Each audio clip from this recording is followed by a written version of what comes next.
What's up, everybody? Welcome to Podcast Now. I'm Alex, and in this video, I want to look at 5 things that Marvel's Spider-Man 2 did better than Marvel's Spider-Man 1. I thought this would be a fun video, and I got some fun ones to go over, and I want to start with something pretty easy in the crimes. Now, I would actually argue this is probably the least big jump between the first game and this game. I think, looking at my list behind the scenes here, I think a lot of these are pretty massive jumps. This one is a very small one, but it definitely, technically, is better than the first one, and I'll explain exactly why. The crimes are shorter. Now, I actually like this. The crimes are more in and out. Yes, there are some that probably match the lengths of crimes in the first game. There's some where there's like a gasoline truck, right, and you have to kind of web it up and then beat the enemies up, and yeah, that would probably take roughly the same as some of the crimes in the first game. I'm thinking also of like car chases. Car chases are very, very seamless, and you know, I'm actually a kind of quick time event guy. I like quick time events. I do think they were overused in like the early 2010s, but I still overall enjoyed them. But I do think it was the right move to get rid of them, and I think the seamlessness between, oh, okay, you see a crime, just randomly, you go in, complete it. In this case, maybe it's a car chase. You do it and you leave, and I think it's just faster and more in and out than in the first game. And that's part one. Part two, which I think is actually more a bigger reason here, is the stuff that you get for it. So you actually get quite a bit. Not really a pro tip, but you know, if you're looking to level up early in the game, yeah, missions give you a ton of stuff, right? Missions definitely are ways, if you just kind of go right through it, you're going to get a powerful enough, and you can get to maybe level 30, 35 or so, right, if you're doing the main stuff. If you stop on a couple crimes, you know, along the way, you can get 5, 6, 700 XP, depending on if you're doing the bonus objectives or whatever at a crime, and combined with the first part, right? Crimes are quick, they're in and out, they're more seamless than they were in the first game, and they give you, in my opinion, they give you more. They also give you tech parts, which are pretty important in terms of upgrading and leveling up that sense, right? But even just the XP to level up your character more, you get so much more, I think. So it's more rewarding, I guess, to do crimes in this game than versus the first game. The second thing is side missions. Now, this is a big leap.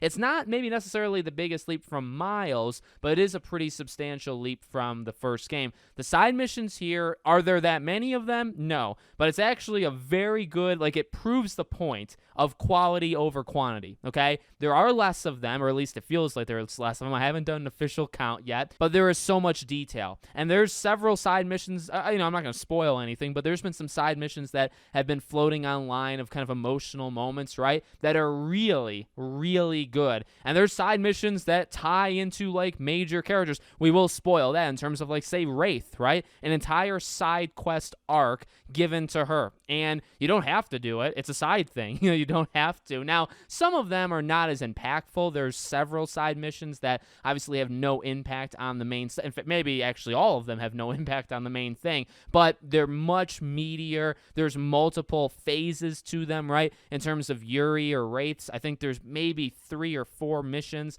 in her arc. Like, that is a lot better. And the detail, not just cinematics and stuff, but just the amount of things that you're doing, the different ways of doing things, it's so much better. It's very refreshing. And I think it really does prove the point. There's not that many of them because they're highly detailed, right? If you doubled the amount of side missions in this game, they would not all be like this. They'd be much, more half-baked, let's say, than what they are. So I think this is by miles better than the first game. Third thing is movement, web swinging, web gliding, whatever any ways of getting from point A to point B. In fact, I'll even throw in fast travel. Okay, now you might not use fast travel all that often. I saw like the tweets going around where people were saying, why the F would you fast travel when you're Spider-Man? Just swing there. And it got a lot of interaction. I think that person made a good point.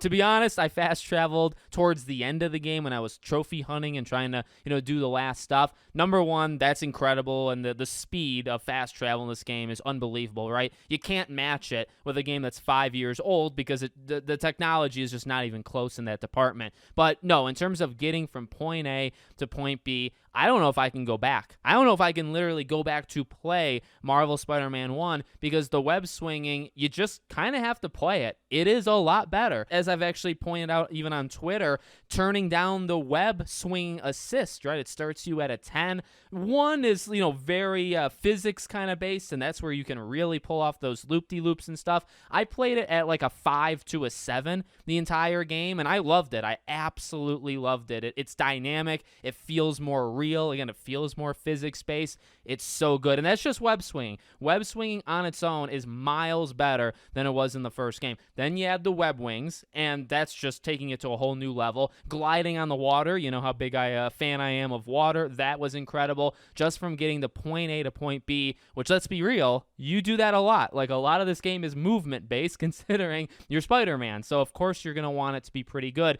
It's better than that. It's absolutely incredible, I think. Fourth thing is boss fights. I was trying to search. I was thinking, okay, top 5 list. I got to think of, more than 3 or 4. What's one of them? Boss fights. Like, oh, yeah, boss fights. Now, here's the thing. I didn't hate boss fights in either, the first game or Miles Morales, but the boss fights in here are definitely better. I would say even one little addition is the health bar, just the bar of health of the opponent. I actually think is a really big thing. It's more like, I don't know if you even want to call it modern. There's plenty of older games that have, health bars of enemies, but it made it feel just overall better to see that. And then I think the dynamicness, if that's even a word, right? The dynamics maybe of the boss fights is a lot better. Phases, having multiple phases to it, it becomes predictable because you can actually see like the circles, below their health bar of how many phases there'll be, which is a little spoiler like, right? Where it's like, okay, you're not going to just face them once, maybe you face them twice or even 3 times. I actually didn't realize that till like halfway through the game, but then you start to pick it up. Oh, you normally fight enemies more than one time, right? You fight, there's a cutscene, then there's another fight. But honestly, that's a nitpick. I actually kind of like that because it feels longer, it feels heavier, because it feels like you're beating each other up, and then you do something very cinematic to maybe add some emotional depth or whatever it may be, and then you fight again, right? Like, it feels very good in that sense. So I think there's more layers to it. I think it's more fun. Some of them have kind of like pausing moments too. I'm thinking like Lizard, where you fight, then you go do something kind of in the fight, then you kind of come back and you fight again, right? Like, those kind of things I think make the boss fight so much better. And then again, just a little thing in terms of the health bar, I think really, really helps. So that's the fourth one. And the fifth one is character interaction. And what I mean by this, really, it's just characters in general. So I wanted to go controversial and say that the story, I will throw that out there, okay? I'll say that right now in case people are wondering. I actually do believe the story of this game is better than the first. That's my personal opinion, okay? A personal opinion.